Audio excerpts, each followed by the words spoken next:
Hello, my name is John Holcomb. I am the Vice Provost for Academic Programs, and I was asked by your professor to talk about data analytics in higher education. And so what I'm going to do in the next few minutes is just talk about three areas, only three. I could talk all day about this. I'm going to talk about analytics as it relates to admission and predicting how many students will attend the university. We'll talk about two key metrics in student success. These are related to graduation rates. And the third one I will talk about, it relates to in the classroom and DFW rates in the classroom. So let me start with admissions. And every admission team around the country uses what's called an admission funnel to predict the number of students that are going to actually enroll at your university. And so there's a lot of analytics that goes into this, because what they're looking at is they start with the prospects who they either target as being good for the university, or those are people who have reached out and want to attend the university. Those prospects convert into students who actually become applicants. A subset of them are actually admitted. And then most universities require some kind of deposit to indicate that they're coming to the university. And then there's an orientation where the students come to campus and actually get registered. And then the golden number is how many are actually enrolled. And so they're always trying to predict how many students, especially new students, usually new freshmen or first year students, and transfer students who are actually going to enroll in the university. So usually they have some percentage based on historic data on how many applicants actually turn into admits, and what percentage of those actually become deposits, et cetera, et cetera. A large number of universities, both public and private, are also trying to recruit international students, and creating funnels for international students is done as well. Predicting the number of international students is even harder, though, because there's the additional wrinkle that the students need an F1 visa to study here in the United States. And so the student, the applicant, needs a document called an I-20 to be issued by the university. They use that document to make a visa appointment at a consulate in their home country. They go to a visa interview in person, and depending on whether they pass that visa or get that interview as a success or not, that remains to be seen whether they can come to the United States. What's the real trigger here, the hard nut to crack, is what is that success rate for visas going to be? It could be as high as 70 to 80% some years and some countries, and then it could be as low as 25 to 35%, again, in different years and in different countries. These are called funnels because you can sort of see it graphically in the following example. This is hypothetical data, but this could be a potential international student funnel. Sorry that the numbers and the fonts are so small, but basically the idea is going from applications to students who are actually admitted, and then how many actually deposit, and then how many are issued I-20s, because you have to prove to the university that you have the financial means to attend, to be issued an I-20. And then you count how many students actually have visas, and then how many of them are actually planning on attending your university. And so the shape is why these things are called funnels. Next, I'll talk about retention analytics. For undergraduates, the two most important retention analytics are the first-time, full-time, first-year retention rate and the six-year graduation rate.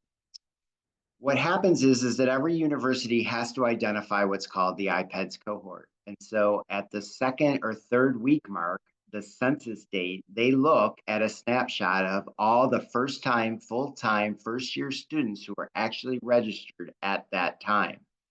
And that group of students becomes the IPEDS cohort. Every university is required to report on this number in something called the common data set that has to be filed with the Department of Education each and every year. And so we want universities to spend a great deal of time making sure that they have deregistered any students who are not planning on attending the university. What happens is students come to orientation, they sign up for classes, but then they change their mind and don't come, but they don't register. Well, you don't want those students listed in your classes at census date because then they'll be counted in the cohort, and that will lower your first year retention rate and lower your graduation rate. Now, in recent years, universities have begun to engage in analytics and interrogate these rates by looking at subgroups within that IPEDS cohort, by looking at gender, by looking at race, by looking at Pell status, whether the students are eligible and whether they are first generation. These this kind of analytics is challenging because the definition and the identification of who meets first generations data is on the FAFSA form. And so they have to, and that financial aid data is often walled off from institutional research. And so it can be a complicated process to identify the first year retention rate among your first generation students. But that is an important metric now in and of its own right. This is a lot of work gone into this, and then you can look at who engages in special programs at your university designed for retention, et cetera, et cetera. I can share with you this. The first year retention rate at Cleveland State has been hovering around 70%. We actually had an increase in our first year retention rate getting above 76%. But since the pandemic, that retention rate has dropped back down to the 70 and below. We can blame the pandemic on that. We can also interrogate whether admissions policies have changed at the university. Post-pandemic, universities went test optional, and that could be, I'm not saying that it is, but it is something that is worth investigating, could be affecting the first year retention rate. I only have 3 years showing here in this graph, but the 6-year graduation rate has peaked at Cleveland State at 51%, and then the last 2 cohorts from 2016 and 17 have dropped below 50%. We're actually in the process of calculating the latest class of that to see if it's actually gone back up. We are disappointed that it's dropped back below 50%, but I will tell you, in the early 2000s, that cohort was actually at 30%, and we've made a great deal of progress, and we want to get the momentum going back towards a higher 6-year graduation rate. And the last thing that I will share with you is that in the classroom, the most widely used statistic is the DFW rate. It's just simply the percentage of students who have D, Fs, or W in the class. Because a grade of C is considered making satisfactory progress, and to keep receiving federal aid, that is dependent on 2.0 GPA. And so that's why we need grades of C or better, because a C counts as a 2.0.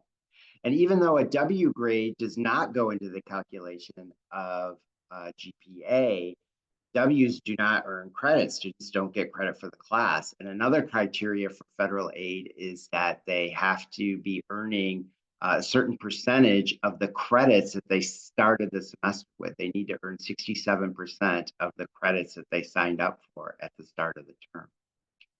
Faculty tend not to like the DFW rate, and they have good reason not to like it because it's often students failing classes or not doing well in classes has no bearing on the quality of instruction. Faculty also feel that it encourages grade inflation and downplays rigor or discourages faculty from being rigorous. And it also makes faculty feel that they're being held accountable unfairly for students who never attend class.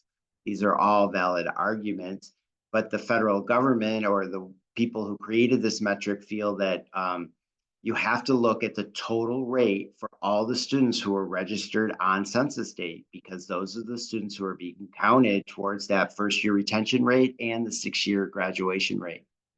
A lot of professional development of late is looking at trying to create a sense of belonging and inclusion and instill a growth mindset among faculty on the capabilities of their students in the hope of increasing the C or better rate and decreasing the DFW rate.